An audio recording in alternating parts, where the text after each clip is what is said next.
Welcome to the Undisputed podcast. I'm your host, Jenny Taft. On today's show, is Kevin Durant really the most talented scorer of all time? Plus, D'Angelo Hall explains why he's not buying the hype surrounding Skip's Cowboys. And who is the NFL's best quarterback, Brady or Rodgers? Skip, Shannon, let's get to it. Kevin Durant is already a regular season MVP, a two-time finals MVP, and a back-to-back champ. Now his teammate Andre Iguodala is heaping more praise on KD. Iguodala was asked about Durant, and he said people don't appreciate him enough. He's the most talented scorer of all time, hands down.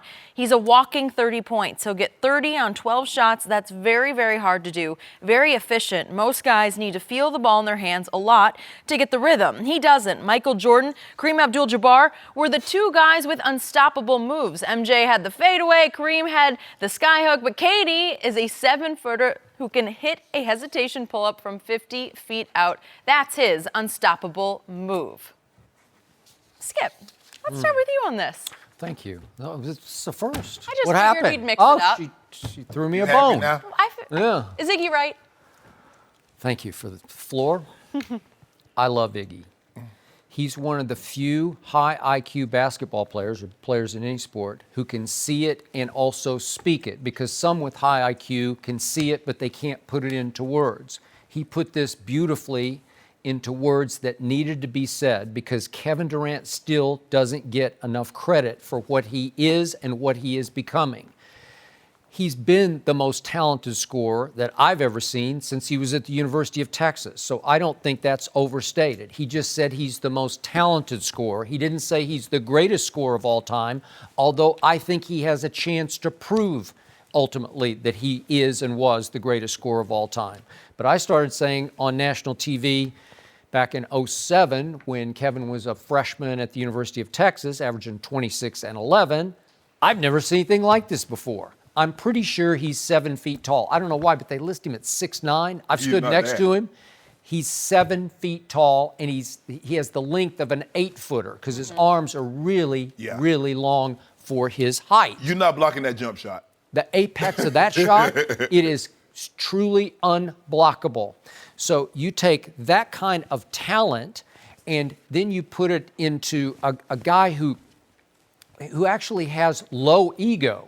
He's not a diva. He's not selfish. He can score efficiently. I've never seen anything like this before.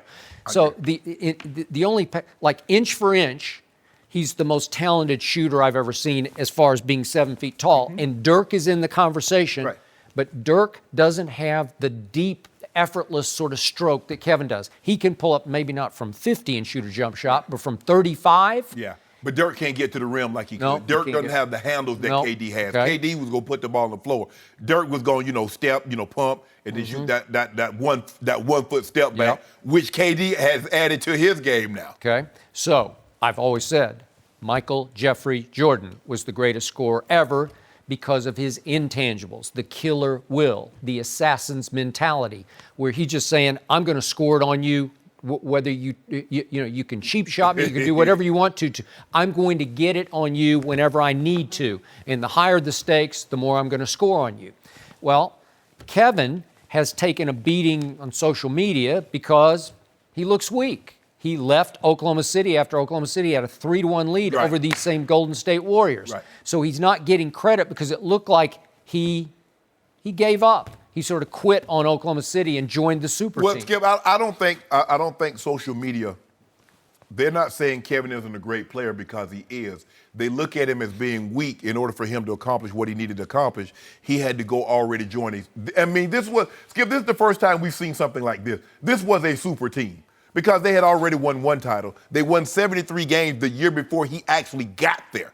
So for him to go join a team that already had the reigning MVP, who was a top 5 player in the league currently. We don't normally see this. I mean, you can make a case in the early 80s that the Lakers had 3 of the top 10 players with Worthy, Kareem, and Magic. You can legitimately make that case. But it's hard to make that case in any other time in history that let's go since 80, that we've seen a team have 3, say, top 10, or, 3 top 10, 4 top 20 guys like they have with Clay, Draymond, Steph, and KD.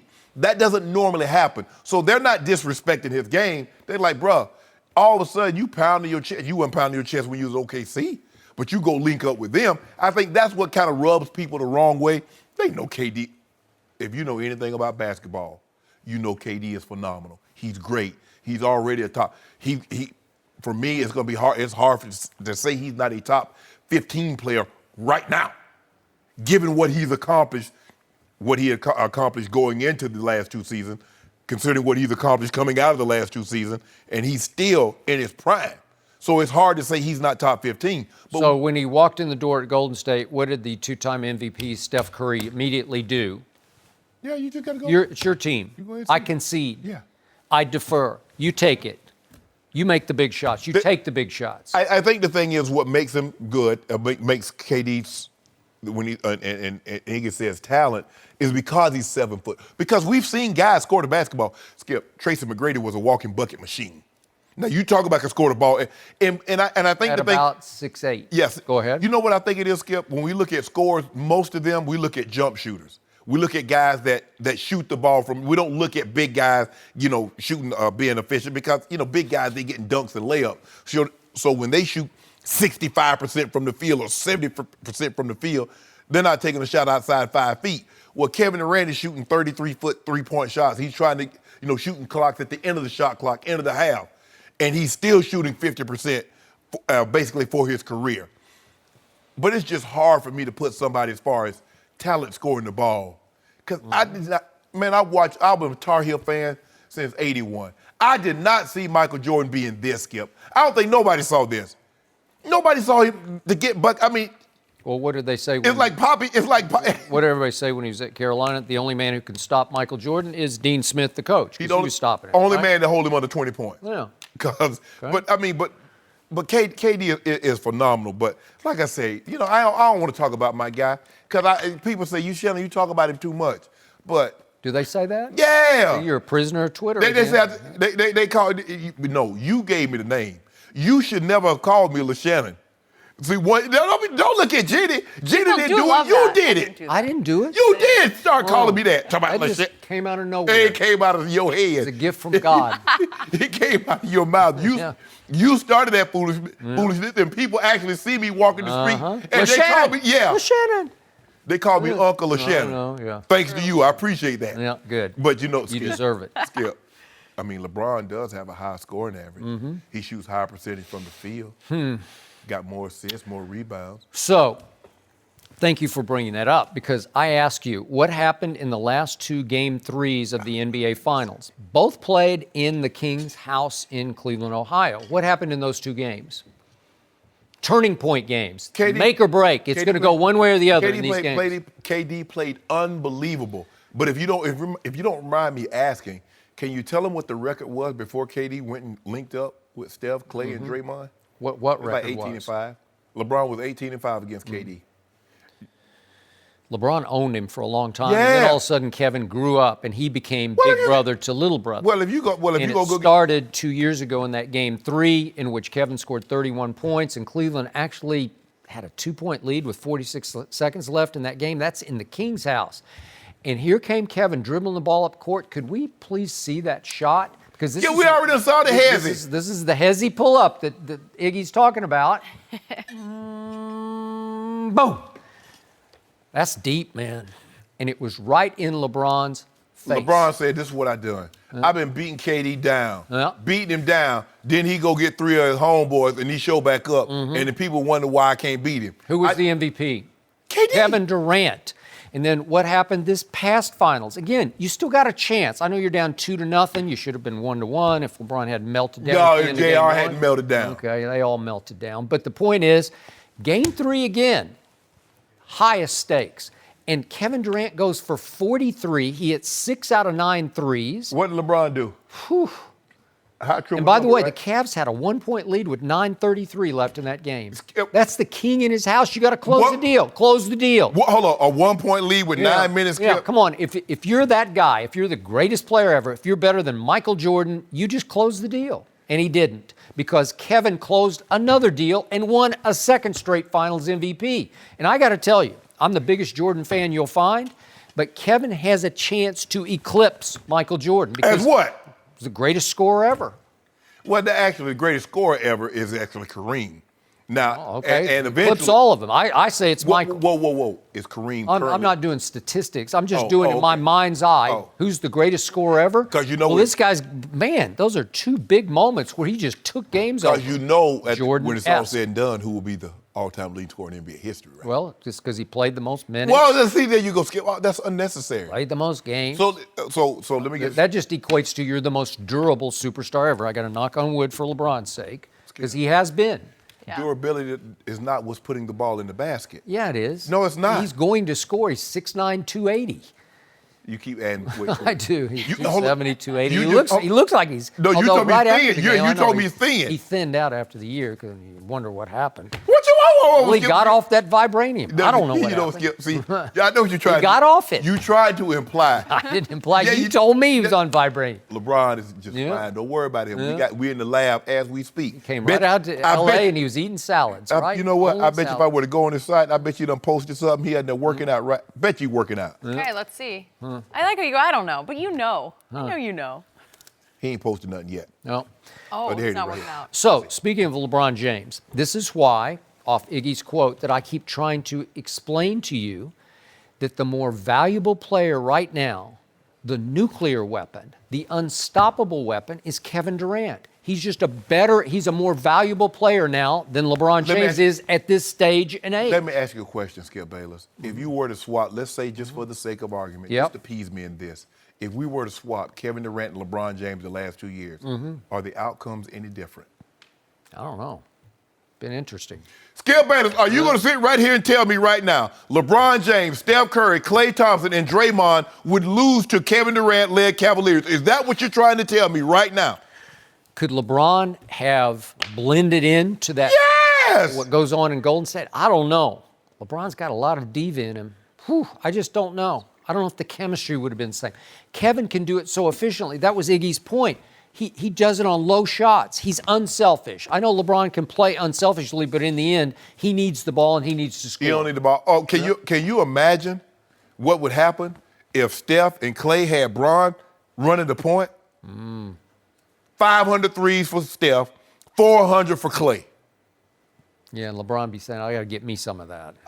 LeBron, He's got to be the center of attention. LeBron- And Kevin doesn't have to be. That's why he's underappreciated, because some nights this is like, you got a hot hand, you shoot it. That's what LeBron gonna find the hot hand. No, he's not. What is the thing? Well, in Cleveland he couldn't Yep. because ain't nobody had a hot hand. You remember? You watched Cleveland. Who's going to be the greatest scorer in NBA history? Who's going to have the most points? LeBron James. Yeah. Because in the end, he's going to stuff that stat sheet. Skip, he can't Got to help have it. ball in Skip, hand. he can't help it, Skip. Okay. A blue whale can't help that it's 40,000 pounds. He can't help it, Skip. That's just what happens. So, just for the record, this past postseason, What? defensive win shares, Hold on. individual. Kevin Durant was 7th in all the playoffs. That's pretty Is great. that what cost the Cavaliers, LeBron? Wait a second. And LeBron was 67th, 7th to 67th. So Kevin's bringing a big, glaring new element to Golden State. He rim protects. He was 7th in the league in blocks. And all the other guys are centers. They all play the 5. And Does Kevin play Durant's taller than all of them. Well, he can play 5 when he feels like it, when he's needed. If you don't mind me asking, Skip, like I said, I got 5 new followers. They want to know. They ask me to ask you. You just got 5 new? Yeah. They asked me to ask you who's number one in offensive efficiency. I don't think they asked you. They asked me. They just asked me. That came from LeShannon. No, there you go. I'm just asking. Okay, for me, can you? Who's number one in efficiency? Because he needs the ball in his hand. Who's number one in usage? Should the playoff. Usage rate? Well, you're making my case now. It's LeBron. Hold on. Kevin doesn't need the ball. I just told you that. Whoa. But you told Most talented scorer ever is Kevin Durant. But when we're going against LeBron and Jordan, you said Jordan led the league in playoffs in usage like 8 times. Now you're using it as a check mark, a black mark against LeBron. We're doing KD versus LeBron, not Michael versus LeBron. There's no. But Michael was the greatest scorer ever. I already said that. There's no KD versus LeBron. That's chance. Well, I just made the case. No, you didn't make no case. Andre Iguodala just made the case. I just want you to know, if you're a lawyer and you made that case, I already know I'm going to jail. Your client going to jail. So whoever you made that case for, to go into jail. We got to keep his 5 new followers happy. No mercy. The Cowboys have been criticized this offseason for not having a number 1 receiver, but they appear to be okay with it. A Cowboys exec said Tavon Austin has been the most surprising player in camp and that, quote, everybody fears him. And Dak Prescott was asked by NFL Network who his go-to receiver is, and he said it's Cole Beasley because he can stretch the defense. We are now joined once again by D'Angelo Hall. D'Angelo, I'm going to start with you here. Are you buying the hype? I'm going to remind you who you're sitting next to. You know, I'm not buying the hype, but I could see where Dak's coming from, I guess. Cole Beasley is a capable receiver. You know, he's made a lot of plays, but, you know, Shannon, as you can attest to this, when you're in the slot, it's a little bit of a different world than going outside. When you're in the slot, you know, you got a little bit of room to wiggle a little bit. You can go either direction. A lot of times when you're on that edge, that DB is thinking, all right, I got my 12th defender being the side, you know, out of bounds. All I got to do is put him that way, you know. I can take this direction completely away from him. And so if Cole's going to go outside and try to be a number 1 receiver, it's going to be difficult for him. I'm sure he's working as hard as he can to be that great go-to guy. But, you know, I still see him being successful in the slot. I don't know if he's quite, you know, the guy who can move outside and make plays. And, you know, I think about Tavon Austin, who, I mean, speed in this league is crucial. If you have it, you can be pretty good and not even have much of a work ethic if you have that kind of speed that Tavon has. And, you know, I'm just a little confused because you have this great offensive mind in Sean McVay, and you have Tavon out there with the Rams, and it's like, you know, why wasn't he used to his ability? Because there's no doubt in my mind that he's an explosive player. I want to try to get him the ball. I want him to run routes. We never quite saw him run routes, kind of a la Percy Harvin. He was more of that gimmick guy. They threw little quick screens to. They threw reverses to, gadget guy. And so you bring in Brandon Cooks, who has shown in, you know, New Orleans that he can run every route and be successful, and they give this guy a monster contract. And the same body types, speed guys, little quick, shifty guys. And so, you know, for them to feel like they can use Brandon Cooks this way but could not use Tavon this way, and then to hear Dallas say, oh, man, he's amazing. You know, he's scaring guys. I'm sure he's scaring guys when he runs a fade route, you know, because that's just pure speed, and he has that. But when it comes to just really running routes and DBs sitting there covering them all game long, you know, I question just how good Tavon really is at running routes, because I've never seen him do it in his career anywhere. Before you go, did you wind up on Cole Beasley at all, ever? At some point I did, yes. Yeah, and? Yes. I went in the slot, picked him off. You just... Yeah, it was funny. Skandrick was telling me a story. Well, you know, he's in D.C. Yeah. I saw him at training camp the other day, and he's like... He's a Redskin now. Yeah, he's a Redskin now. So I'm sure you don't like him as much. I don't. But he was just saying, hey, D-Hall, man, you know, you still could have played. I'm like, man, you know, that time's come and gone. He was like, man, I remember that game where, you know, they put you at the slot, and you was chasing Cole Beasley around, and you caught a pick. And I'm like, yeah, that was the good old days. I don't quite move like that anymore. So... Who was the quarterback? Tony Romo. Yeah. That's all you need to know is Tony Romo. Don't do that. He throws it to everybody. First of all, He throws presents to everybody. Tony was a really good quarterback. He did not get Every the once credit in a he while he deserved, was. man. Tony was a good quarterback. Okay, so what was the book on Cole Beasley? Quick guy, shifty, good hands, but wasn't going to beat you downfield. It was at one point they didn't even run a route. If you really scouted him, he never caught a ball past, I think, 11 yards until last year. I think he caught a 40 or 38-yarder or something like that. And so for me, knowing he's not going deep, I'm just going to try to beat him up, knowing if I lose him, just slip right under him because I don't have that threat of a deep ball. But Dak says he's stretching the field now, so we'll see. We'll see. What do I know? He's trying to contain himself. I don't know anything about football. I'm just telling you. First of all, really, when you play the slot, there's only really one deep route you can run at the seam. Seam ball. That's it. Maybe an over route. But you got to have a little speed to get to that over route. Thank you. And then it depends on the team. You play in Seattle, they're going to rob you. You run the over route. That's what they got that lurk guy from to pick that over. So all I'm going to do is stay on the trail end. And then probably Earl Thomas or Cam going to knock you out. So I'm good with that. If you want to run across there, hey, I'm gonna point you out. Let the safety know you coming. You realize all those guys are gone. Yeah, right? but I'm just saying. Sure. I'm just gonna say with my safety, Okay. if I'm All the right. DB playing it, I'm just like he said, go play it. He's gonna stretch the field horizontally. That's what he is, Skip. And can he be a go-to guy? Sure, you could be the go-to guy with not having deep speed or not without running deep routes. That's what he is, Skip. Now all of a sudden we're supposed to think they're gonna line Cole Beasley up outside and he's gonna go beat people deep. That's not gonna happen. That's not what he is. That's not who he is. You play to your strengths. He's a guy that plays inside the numbers. That's where he's best at. The thing is about the slot, you know why it's easier to play the slot, but it's a lot more congested. I can use the umpire to rub you off. I can rub you off against your own man. I can get up on the shallow crosses. Plus, there's so many things. I can start in. I can option away from you. I can Zorro you where I go place up over the ball and take off again. There's so many things I can do. You can't be right on all of where outside, like D. Hall say, I jump inside. You ain't coming inside of me. So I'm sorry, Skip. Tavon Austin got great speed. It's hard for me to believe that all of a sudden now he's about to turn into Antonio Brown or Tyreek Hill. But I wish you well, Skip.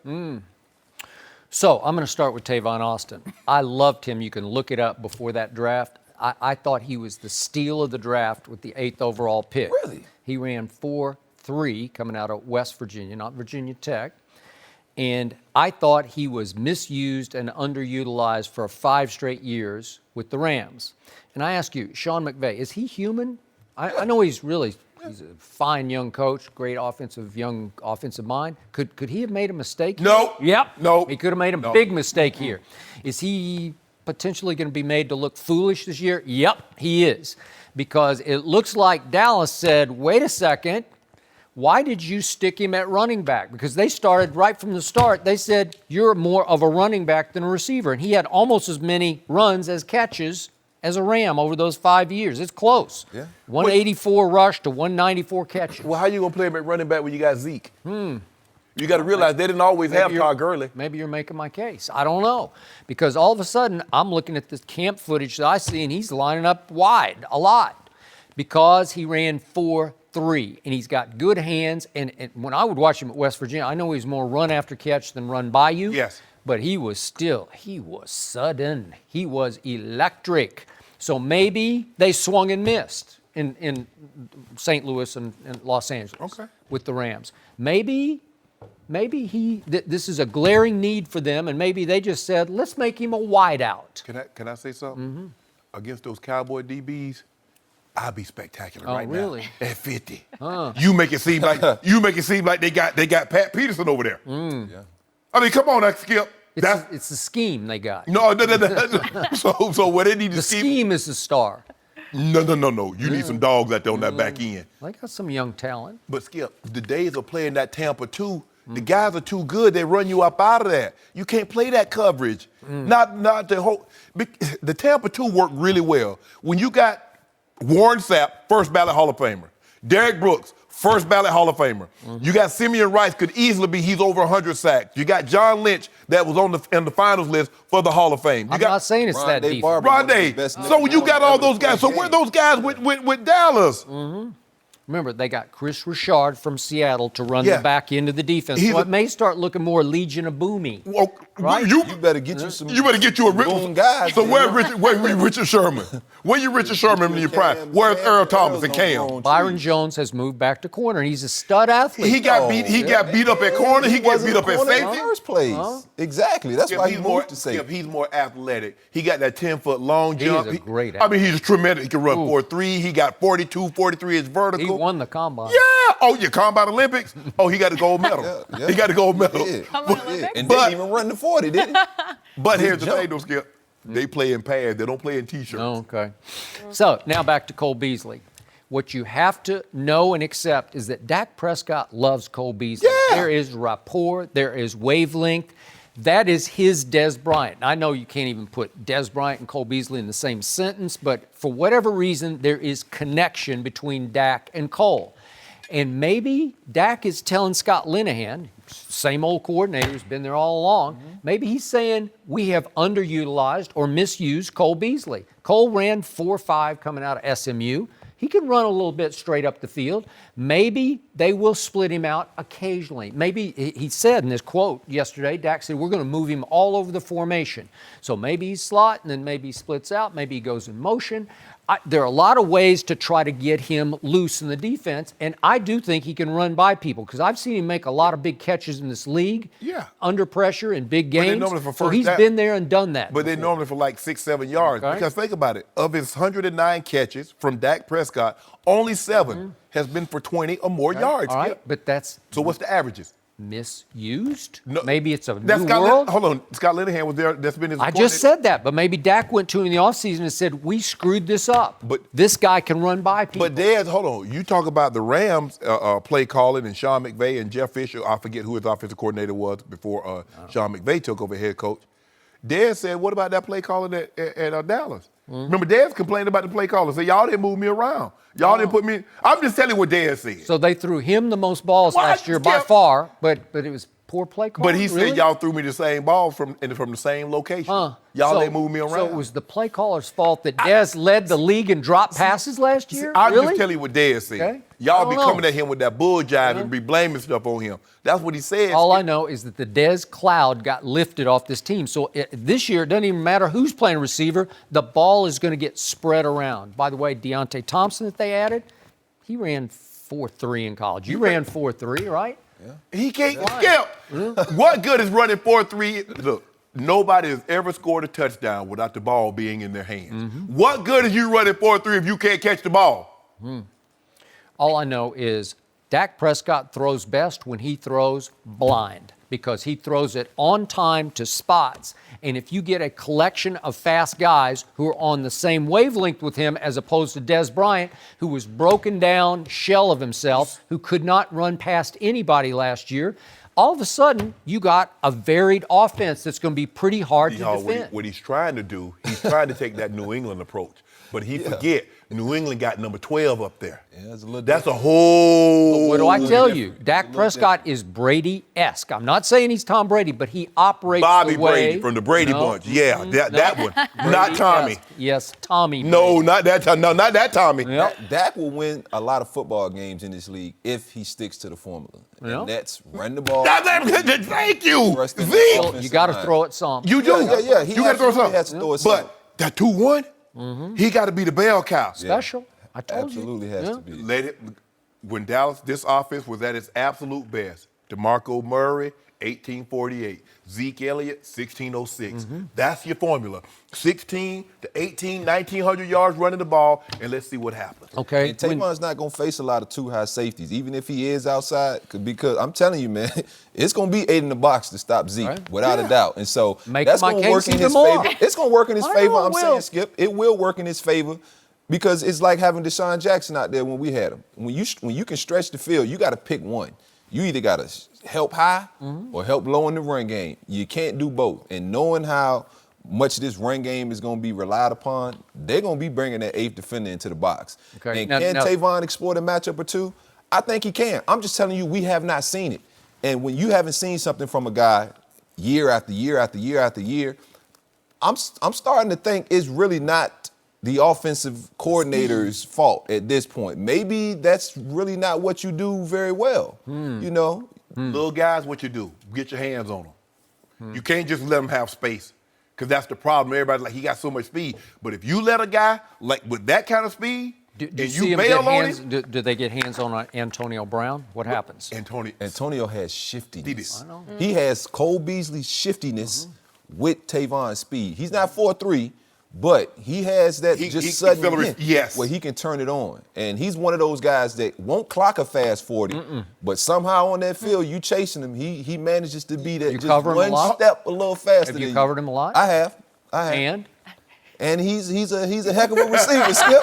He's the reason I'm sitting over here. Nice way to put it. You see what he tried to do? He tried to put Tavon Austin with Antonio Brown. You saw what he tried to do, D-Hall? He's got a little Tavon in him, huh? I mean, Tavon's got some Antonio in him. I don't know, man. I don't know. It's AB special. Like I said, we don't normally see small guys like that. Yeah. To catch that many balls and be that durable. I mean, the dude catching 130, 125, 118. The Tavon I saw at West Virginia was Antonio Brown in college. Well, Skip, how I many know it was college guys have football. we seen I in got it. college Yes! who were amazing in college and they get to the next level Skip, and they just can't quite do it. Because when you do that in college, Skip, when you show up at the training camp, we got to see. Yeah. I got to see Dudes why. know I got to your see why name. you got the first Yeah. round. I got to see why you got that first round grade. Yeah. I got to see, Skip. We got to see what Well, you he was about. still of the draft at 8. I thought he went kind of high, personally. But Misused okay. running back. You can't make him a running back. Nah, I mean, he's definitely not a running back. I got a good feeling about these Cowboys. I keep telling mean, you. Well, Skip, What I do you want some of that bet, man. What you like? Diet Mountain Dew? Yep. You want in I, on You want a this? I case? definitely want some of that bet. So Yeah. he's bet. Because my boys coming to town too. Okay, what are They we coming betting? to Dallas. Well, they got to Yeah. see him twice, Yeah. and they're going to lose twice. Nah, Skip, Huh? man, you crazy. Skip crazy, man. Huh? Nah, not at all. Not at all. I got Cowboys just making the playoffs. That's all I got to do, and he loses again. That's all I Well, got. what you want with me? Do you want to say they missed the playoffs? Absolutely. What else you want? Okay, we got two cases. This is wanna say getting my cra- team's we record got a will be lot better of than Mountain Dew yours? today. He said Washington gonna be better. You reckon they're gonna be Who better is than your yours? team? I thought your team was Atlanta. Oh, man, come on, man. I'm I ain't having been a to hard Atlanta time in 10 keeping years. track of Skip. all Come of on, these man. bets. Well, that's where Come you on, started. man. Right, make sure I've we got it. document all this. Okay. Okay, we're documenting. We're good. All day. I'm real good. Talked about Diet Mountain Dew and the 40 basically Now all he day. got- Okay. now he got Tavon and- Thank and you same for breath being as here, you do it. D'Angelo. No mercy. Baker Mayfield will make his NFL debut tonight in a preseason game against the Giants. The #1 overall pick will reportedly get extensive work, but Hugh Jackson has already said Baker is the backup and Tyrod Taylor is locked in as the starter. Baker said yesterday, quote, "However much I play, I've got to take advantage of the opportunity." Shannon, do you like the way the Browns have handled this situation? I do. And as we currently sit here, Skip, Baker Mayfield is the backup. But there's still preseason games to be played, and that can change. It's evolving. I just think the thing is that all things being equal, Hugh Jackson would like to have Tyrod Taylor start the season. And things go well, and then if they don't somewhere down the middle of the season, towards the end, they're not going like he expected, they can put Baker Mayfield in. Skip, they don't want to start him. You can always go to the rookie if the veteran is not playing well. You can always do that. But it does something to a guy's confidence, especially as confident as Baker Mayfield is, Skip. And you know he has the ultimate confidence. But this game is very humbling. It has a way of making you realize, you know what? I'm not nearly as good as I thought I was. So this is what I think they're going to play it, Skip. I believe Tyrod would probably play a series. Baker's going to probably go the next series to the end of the game. You think to the end of the game? Not They the end of the said game, like the end of the half. end of the half, excuse me, not the end of the game, end of the Yeah. half. He's going to get some reps because you don't want to put Baker Mayfield in there with the backup offensive line. So you got to have the starting offensive line in there, and you want to see what he can do with some of the starters. So I believe he'll get at least a series with the starting offensive line and Jarvis Landry and some of those starting receivers. And then gradually, I wouldn't be surprised that as we go along even more, you'll see more and more Baker Mayfield because you need to see what he can do, Skip, in the actual game, playing against actual guys that's going to be playing in the league. Yep. You start letting him play against 34th guys and he lighten it up, those guys not being in the league, you get a false sense of how good or how good he is or how good he can be. I believe he'll get at least one series with the starters, and then he'll go from there. But I believe he plays until the first half. He at least plays the first half. This is turning into the most intriguing battle this side of Belichick versus Brady. I can't wait to see how this plays out even tonight. I don't think they're handling this right, but I'm with you. I think Hugh Jackson badly wants to go forward with Tyrod Taylor. I think he likes Tyrod. I think he believes in him. I think he has great respect for him. And I think Hugh thinks that Tyrod has a better chance of winning a couple of 3 games than Baker would from the start. Yes, yes. Because Hugh is 1-31 over the last 2 years, and he's on a little bit of a hot seat because the new GM did not hire Hugh Jackson. That is correct. That's never a great thing. So I'm not sure how the mix of starters and second and third teamers is going to work tonight. They said Tyrod might play 2 series, whatever it is, 1 or 2. And will Jarvis Landry really stay in the game? Really? In game number 1? Will he stay? For how long? Here's the thing, Skip. You want Tyrod to play 2 series? He might have to play 3. You go 3 and out, 3 and out. Maybe. It just depends. Yeah, exactly. You have to feel of it. Yes. Okay, so I'm going to remind you, Josh Gordon is on some kind of leave. Yeah. We don't know what it is. Yes. They say he's going to be back sooner than later, but he's not there now. Correct. And Corey Coleman just got shipped out unceremoniously because he was dogging it in practice. I don't know what, that's how it came across in Hard Knocks. Yes. And all of a sudden, he's in Buffalo. For a seventh rounder in like in 2040. 2040 for a non-rounder. It's a while. like, yeah, whatever. So a statement was sent there, and then after I made mention of Antonio Callaway on the show the other day because I knew Baker Mayfield was impressed with his speed because he can really run, and he had a big incident with the police, and it looks like big bad trouble for Antonio Callaway. So I don't know if he's going to be available much longer, right? Are we really? But are you surprised about Callaway? Nope. He had issues. He missed the entire season because of fraud. Yeah. He shows up at the combine with marijuana in his system, and then he gets issued a citation that he doesn't tell the Browns about, and he has a gun, bullets, parts, this. Spare car part? I don't know what that's about. Not smart. Okay. Dude! Okay. So can you count on? No, you can't count on him. So all of a sudden, that new deep receiving core doesn't look very deep anymore. So I'm looking at these names: Rashard Higgins and Damian Ratley and C.J. Board. I don't know who they are. Who they are? Yeah. Okay. Well, I think Baker Mayfield's going to be throwing a lot to those 3 tonight because they're next down the depth chart. So to your point, Baker Mayfield. Look, I've said it from the start. He should start game 1. They're going to be better with Baker to me. And that's no disrespect to Tyrod because I do have great respect for him. And he did lead that team in Buffalo to the playoffs. Right. They got to Jacksonville, and they pretty much stunk it up in Jacksonville. But Jacksonville makes most offenses look pretty bad. So I'm just wondering, why are they delaying? Well, is it up to Hugh? Is it Hugh versus John Dorsey? And then I saw a little snippet of a little aside conversation that took place on Hard Knocks the other night. Could we show that? This is Hugh Jackson giving some advice to Baker Mayfield. Yeah. Well, I guess that's what you said when you said it was different. I tried to tell you. And what time do you normally get up in the mornings? I was a little bit later this morning. No, I know. But what time do you normally come over? Depends on when we start. Huh? Try and get in about 2 hours before. Do you ever come in with your boy 5? He does his own little workouts in the mornings. Where's your little workout in the morning? Huh? Where's your little workout in the morning? To start starting your career how you want to. You see what I'm saying? It's a competition in everything you do, baby. You know how to do it. Hey, Hugh real, Skip. You know Hugh. I know Hugh. Baker. You see what he said? Oh, what time did you get up? Oh, I got up a little later. I got up a little late, Coach. But what time do you know? Well, it depends on when. No, you can't be great like that, Skip. So Tyrod is known for 5:30 a.m. They showed him in Hard Knocks arriving in the dark, did they not? Because he is there every morning at 5:30, and he is one of the last, if not the last, to leave the building. That's what he's made of. That's how he made himself an NFL quarterback. So Hugh is trying to impart a little early wisdom. Do you see what the starter is doing? Maybe you should try a little bit more of that.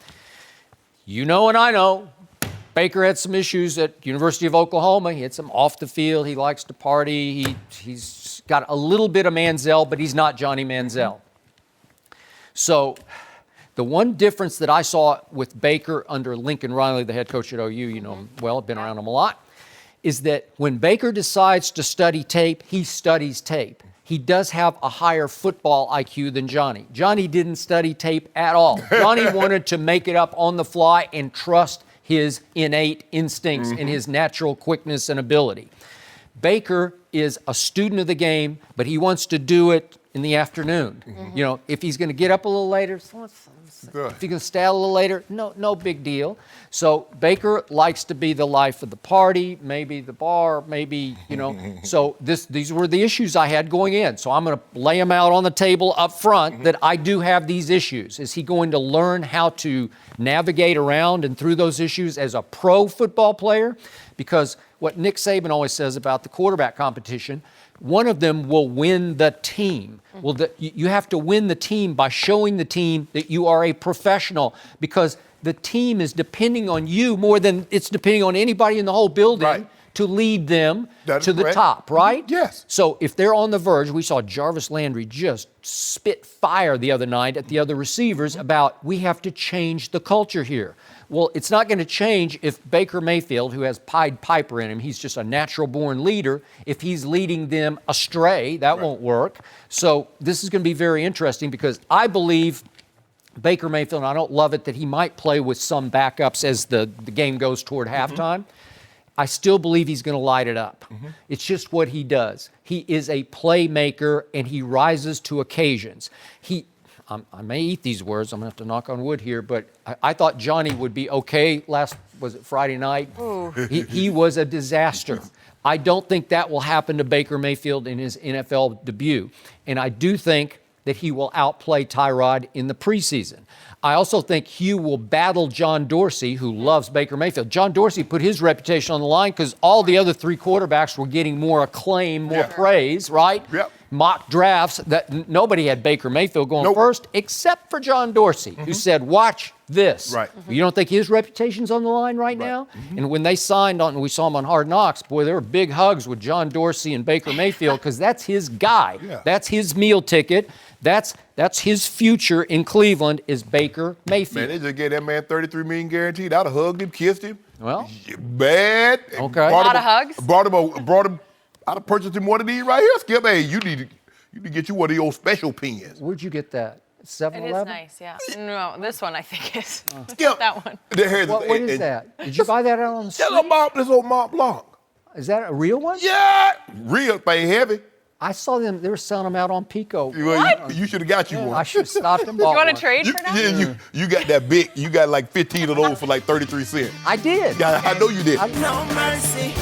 One of our favorite debates around here, who's the best quarterback in the NFL, Aaron Rodgers or Tom Brady? Well, former tight end Martellus Bennett played with both guys, and he shed some light on the debate.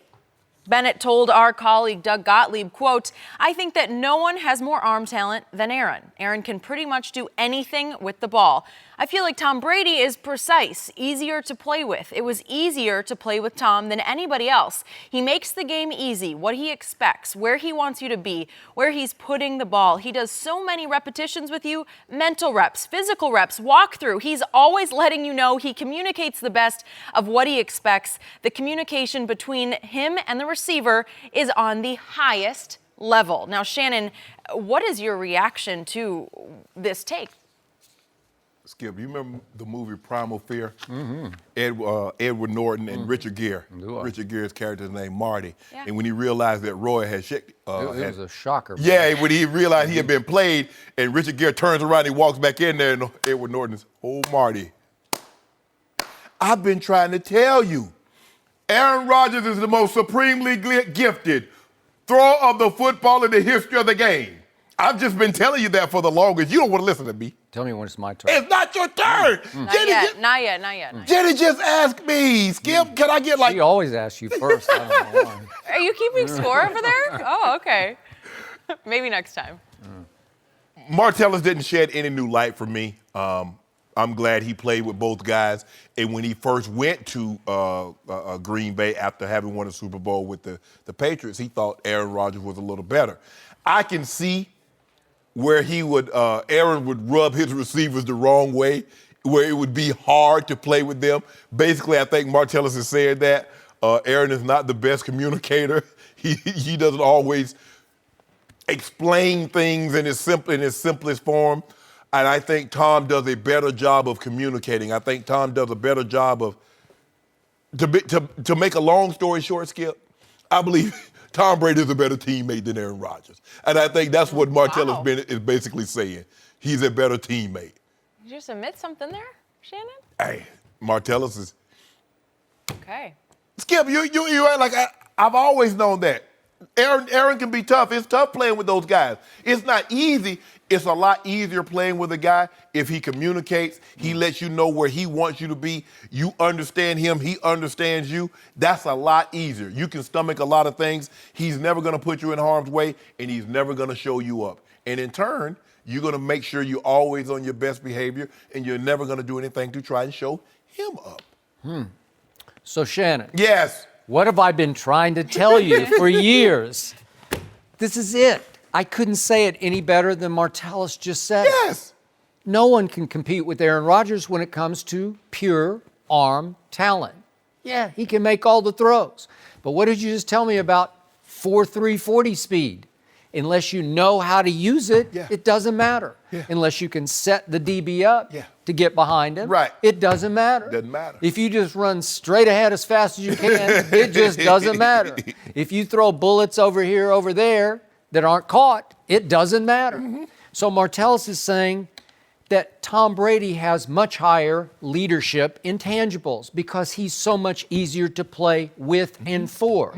Because he humbles himself and he comes to each receiver, what do you like? I like this. Okay, I'll try to figure out. And then they go rep after rep. He says so many repetitions, so many mental reps, so many physical reps, so many walkthrough reps. He's always letting you know, you be here and I'll get you the ball right there. And after a while, it becomes second nature where you build a bond of trust. Each receiver trusts that the ball's going to be where the receiver likes it best. Tom Brady's going to trust you're going to be exactly where you're supposed to be, exactly when you're supposed to be there. Well, that's leadership intangibles. That contributes to winning championships. That contributes to throwing for 505 yards, the all-time playoff record in last year's Super Bowl. That didn't contribute to that. Yeah, it did. No. It did, because he's just doing it with a collection of... Brandon Cooks got hurt in the game. He didn't even have Brandon Cooks out But there. it's still, for the first time in NFL history, they had 3 guys go over 100 yards in the play. And that in the Super Bowl, Skip. And you know what? They're all just guys. That's Don't the do that. proper Don't term do for that. it. Just guys. Oh, Gronk is a guy. Oh, except for Gronk. But Chris Hogan's a guy, and who was the other one? Who else? Amendola. Amendola. Okay, those are just guys to me. Stop it. Those are undrafted Look, guys. the thing Two is- guys who were not drafted. The thing is that I remember that when we played with John and the walkthrough and the understanding of, because a lot of times you're going to ask the quarterback to throw blind, Skip. You're going to ask him to throw the ball and trust you're going to be there. He can't wait until you get open. He's going to have to throw the ball into a window and know that you're going to come into that window, that you're going to be there.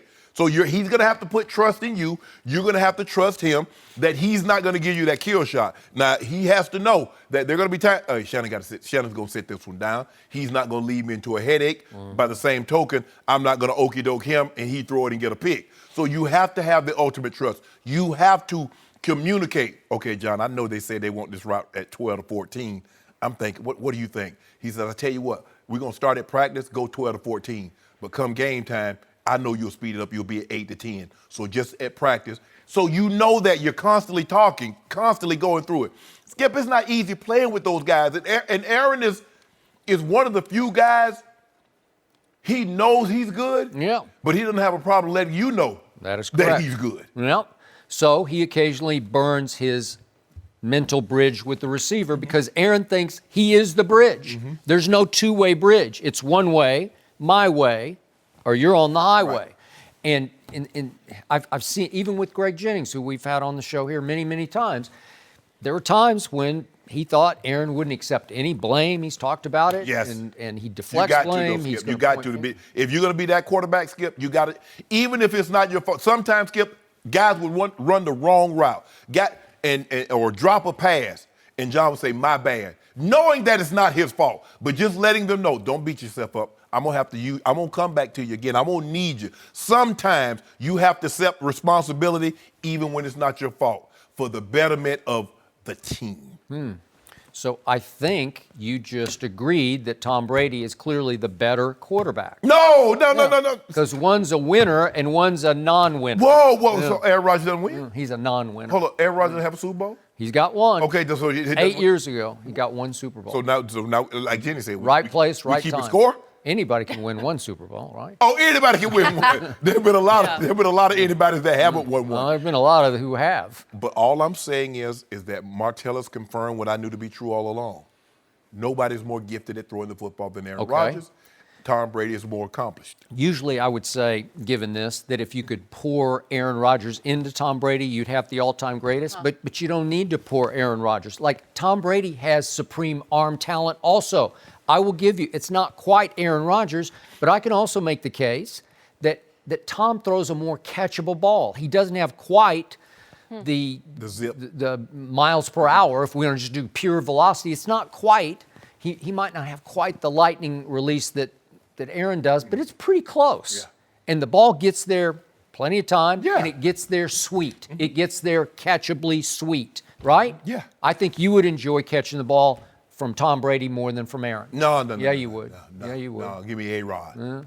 I mean, well, we'd have to have a discussion about how he's going to talk to me, and if something happens on the field that we're not on the same page. You guys would last about 2 games. We're going to have a discussion behind closed doors of what he expects, what I expect. We're going to be great, Skip. But then yesterday he made some comments about his teammates, throwing a few people under the bus too. So he did. He's right off to the races. Vintage A-Rod. He's never going to throw Shannon up under the bus. Okay. That would have never, ever happened. Okay, Shannon wouldn't have lasted with him. Jordy lasted with him because they became bros. You know, they became best buddies, right? Skip, it's the work behind the scenes.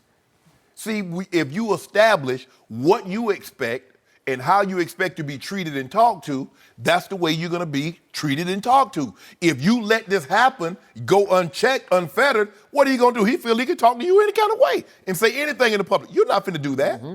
So what did I read the other day after practice? Tom Brady had Philip Dorsett off to the side, bust in Indy. Didn't do much last year when New England acquired him.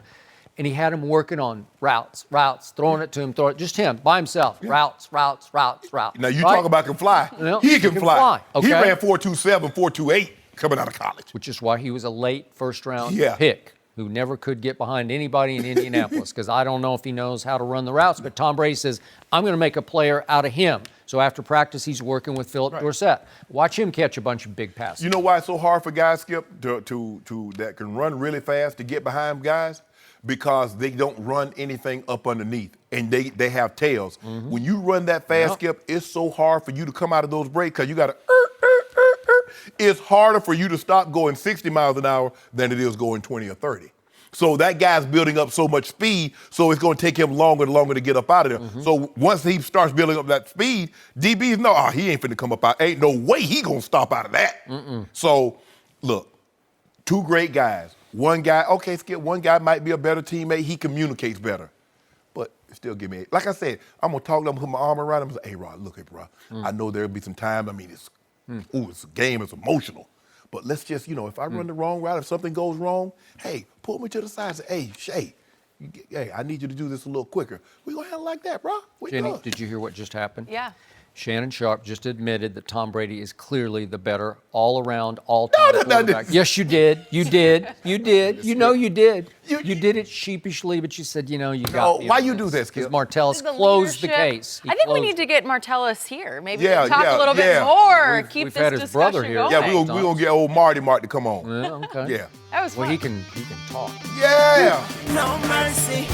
Alvin Kamara had a huge rookie season with over 1,500 total yards and 14 touchdowns, but he was just a third-round draft pick, and he told Bleacher Report his appearance may have been the reason why. Kamara said he was told by scouts and team execs that he should cut his hair, take out his nose ring, but he said, quote, if I wasn't myself, I wouldn't have been as successful. We're now joined by former Pro Bowler D'Angelo Hall, but I'm going to start here with Shannon. Is there any truth to what he's saying? There might be some truth to it. I'm sure there are some teams that appearance means more to them than others. You remember the famous Mr. Richardson, the famous owner of the Carolina Panthers. Infamous. Infamous. He asked Cam, do you have any tattoos? No. You have any piercings? Nope. Good. Keep it that way. So clearly, appearance meant something to him. I think it means more to the quarterback because the quarterback is normally the face of the franchise. That's the guy that's probably going to be going to more of the sponsor things of that nature. So you want to put on the appearance. I think the thing is with Alvin is that they didn't really know anything, Skip. He only had 210 college carries. So, and they didn't envision this. I mean, it took a mind like Sean Payton to use him because remember, they had signed Adrian Peterson in the offseason and they already had Mark Ingram. They did. So they didn't really know what they had or how good he can be. I don't think anybody thought that he could be this because remember, Skip, he was in that class with Derrick Henry and Kenyon Drake. All those guys came in together. He ended up transferring from Alabama, going to Tennessee, splitting carries. So it might have had something to do with it because remember, Joe Mixon, what he had on his resume, winning the second round, he had no blemishes, not that we know of, on his. He went in the third round. So appearance might have had something to do with it. But this is what we know about the NFL, Skip. If you can play, you can be a Kaiapo. Those are the people that have that lip ring, that big old one. And the bigger you get it, the more, you the big guy. So if you can play, that's why he's in the NFL. I mean, he ain't working on Wall Street.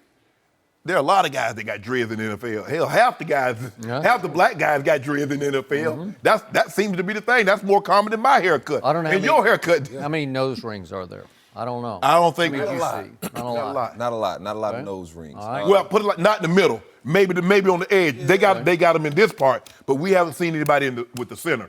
Yeah. I mean, I've met Kamara, and I didn't think he was going to be that kind of player. No. Like you said, with him splitting time and kind of bouncing around in college, I knew he was going to be electric, but I didn't know he was going to be quite that electric. Right. And I don't think anybody, to your point, anybody could have saw that coming. And so, do I think he might have fell a couple spots? Maybe, maybe it's a team's preference, but to think he fell from the first round to the third round. He probably was never a first round talent in their eyes.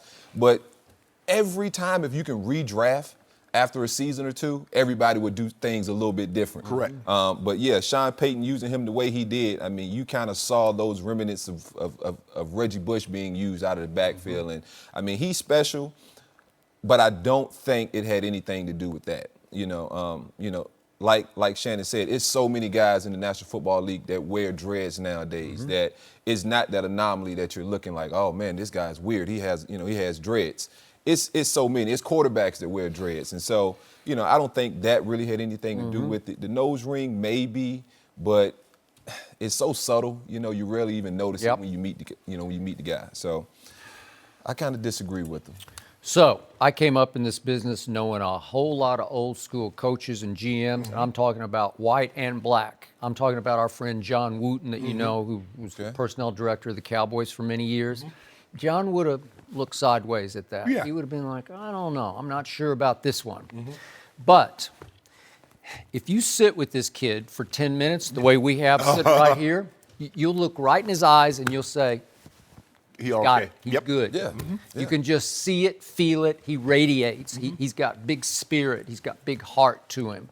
So that's all it would take for me. Can't judge book by cover. You just have to look inside the book, and you'd say, that book can read, man. Right. That'll work. Yep. So I will say this. He did sign, as you said, with Alabama, and he gets stuck on that depth chart. They got Derrick Henry and T.J. Yeldon and Kenyon Drake, and it's just too much. And he goes a little sideways because he did get suspended for their bowl game because of what they announced was behavioral issues. So I don't know what that was about, but something went south there with Coach Saban. So he transfers and spends a year at Hutchinson Community College, Kansas. And then he goes to Tennessee, and he starts only 8 of 24 games. And Jalen Hurd has more than twice as many carries in the 2 years he was there. Each of those 2 years, Jalen Hurd had more than twice as many carries as Kamara did. Okay, what would that tell an NFL player, a personnel director? You'd be saying, what happened there? What's that about? Well, if you do look at the measurables, the 40 or the size, the speed, it's all great. But Jalen Hurd wound up, he's now at Baylor trying to be a wide receiver, but he beat him out most of the time at Tennessee. Right. So all that would factor into third round, right? Correct. Okay, because it would just make you a little leery of. Right. So I don't, did it play, I'm with you guys, did it play a little bit of a part? A couple of spots. Maybe here and there. Yeah, maybe at the top of the third round, there are a couple of teams that said, Right. No. So and that's the thing though, Skip, is that you don't know what he's going to be, and you don't hold him transferring from Alabama because you look at the guys in front of him and what they're doing. Derrick Henry won the Heisman Trophy. Did. He led the team to the national championship game. Yeah. And he was the most outstanding player, offensive player in the championship game. So you can understand, man, I need touches, I need carries. T.J. Yeldon. Yeldon and Drake, mark. those guys. Yeah. Another guy was a 5-star recruit was Tenpenny, who ended up transferring. He ended up dying in a car accident. Yeah. But he goes to Tennessee, and it's like, okay, bro, why only 200 carries, and what's going on with this? Why you can't? So I don't see him dropping out of the first round because of that. Maybe somebody came up, one of these old school guys, Skip, and it's like, nah, we good. But this is why I keep no facial hair. That's the way my grandfather raised us. He said, appearance, bro, they judge you. So I've had this haircut since '72, part and everything. So Any tats? None. None. None. No facial hair, no earrings, low haircut, same haircut since 72. Shouldn't have to defend himself, No. though, for his No. individuality. And that's the part that's shocking when we have so many other issues Mm-hmm. that we should be talking about. And he's saying, I think because of the way I look, I'm being judged differently. Like, I feel like we should be past But it matters. that. It matters to some GM, Skip. You know this. I mean, it know. matters a It lot just to some of them. Yeah. shouldn't matter, though. But it just depends. That's why the interview process to me is even more important Right. than the workout, the pro day. Right. I want to see in your soul. I want to look in your eyes down into your soul and see Right. what you're about. And you could see with this kid, Oh, yeah, you'd dismiss it in 10 minutes. Yeah. You'd say, that's no big deal. Yeah, it don't bother me. Hey, I don't know. Can you catch? And that's what they're looking at now. Can you catch? Can you throw? Can you tackle? Can you get the guy on the Yeah, ground? if you can play ball, you'll have a job in the National Football. Okay, but Yeah, did he I wants see, I saw bits and pieces of Kamara at Tennessee, and he never really caught my eye? Nah, me either. Did I see this? Fair enough. No. I mean, none of but them. Skip, you know what? I watched him at last game against Alabama, Yeah. and he did flash. I mean, he had like a rushing touchdown, receiving. He would flash here and there, but you didn't see that. Not that. I mean, that's special, And man. even if he did that in college, that's one thing. Bringing that to the NFL, that's something entirely different. I mean, I'm like, huh? Nah. Yeah. Because I remember he went to Norcross High School, which is about 20 minute drive from where I live in Atlanta, and you heard about him, and he was, guys. A lot of guys are special in high school. You know that, D-Hall. But to do what he did. Remember in the playoff game at Minnesota, they put in a little play for him where he ran it out the slot. He ran a route. So he's playing the receiver, man. Yeah. And just burned him. He made Adrian Peterson expendable. He did. That's Right hard to away. do. Right It's away. hard to do. Yeah, they knew right away in camp that this kid was something special. And That's what it required. A lot of times you don't know until they walk on your field with your guys. You got to You've put him in seen your that. equipment, In your scheme, and too. put him in your equipment, and put him in there, and let's see. And how many times did both of you see a rookie walk onto the field, and after the first practice you were like, I don't know, man. Yeah. Oh, a lot. I think they swung and missed. Yeah. right? Oh yeah. A lot of Oh times. yeah. A lot of times. Because you would know right away. Yes. Yeah. Yes. Absolutely. I don't care if it's a first rounder. And I've seen some guys that were undrafted and were Yes. later round draft picks. I said, that guy can play. That guy gonna make He's the gonna team. be all right. Yeah. Let's just hope he tops it, because then he can be doing whatever he wants, wearing whatever he wants. Shannon Sharpe ran a 4.840 for the Man, Dallas stop Cowboys. telling people that. And he's a seventh rounder, but he walked on that practice field in Denver. And somehow, D-Hall, I And did Wade how to get Phillips open, said, right? that guy, we can't cover that guy. Yep. I did not run a 4.8 for the people at home. He I, did. at the combine, I ran 4.66 and 4.68. Cowboys said 4.8. See, 4.8. they're like, see, that's why. Shannon, It's hard to okay. believe They should the be way happy. he They was got running it. on that field. That was a 4.8. But some guys got field speed. Track you. speed is different than He field had speed. field speed. How fast you running? Faster than that dude that's trying Yeah, to catch me. I keep telling you, Skip. Especially when a DB takes the wrong route. He did He ran where he thought I was gonna be, but because I was so fast, I was already done gone. Yeah. Love You it. set I was him there up, earlier. You went to the referee the play before, and he's starting to look sideways. I tell you something in confidentiality, That's not, and you you tell said them it on the air. You But said they it on done the forgot. air. How You are know you trusting him? You can't trust You know what? anything. I'm learning. Yeah. I'm learning. How long was it? 90? It's the longest scrimmage touchdown in NFL history. In NFL history? Playoff history? Yeah, playoff history. Well, how many yards is it? 96. No mercy.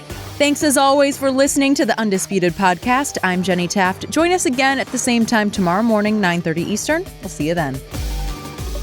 Fox Sports. One of one.